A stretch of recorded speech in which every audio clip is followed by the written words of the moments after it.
શ્રીમદ ભગવદ્ ગીતાના બીજા અધ્યાયના 68મા શ્લોકનો અર્થ છે, એટલા માટે હે મહાબાહો, જે મનુષ્યની ઇન્દ્રિયોના વિષયોથી સર્વથા નિગૃહિત વશમાં કરેલી છે, તેની બુદ્ધિ સ્થિર છે.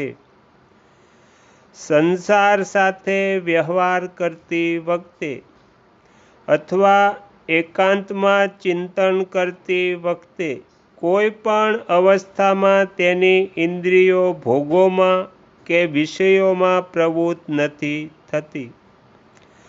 વ્યવહાર કાળમાં ગમે તેટલા વિષયો તેના સંપર્કમાં ભલે આવે, પણ તે વિષયો તેને વિચલિત નથી કરી શકતા. તેનું મન પણ ઇન્દ્રિયોની સાથે મળીને તેની બુદ્ધિને વિચલિત નથી કરી શકતું.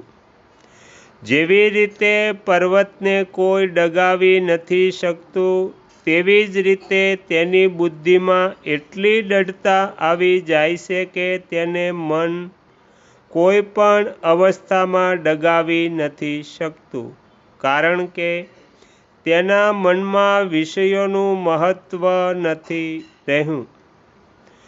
ઇન્દ્રિયો વિષયોથી પૂરી રીતે વશમાં કરેલી છે, અર્થાત વિષયોમાં તેનું લેશ માત્ર પણ રાગ, આસક્તિ કે ખેંચાણ નથી રહ્યું.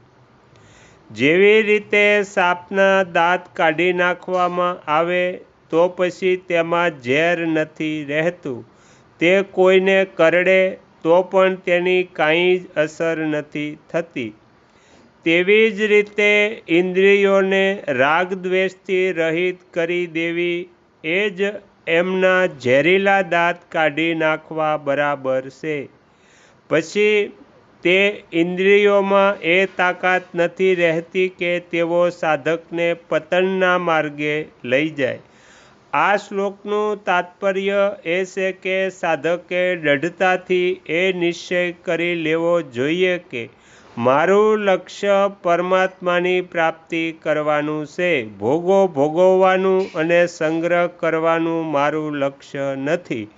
જો એવી સાવધાની સાધકમાં નિરંતર જળવાઈ રહે તો તેની બુદ્ધિ સ્થિર થઈ જાય છે.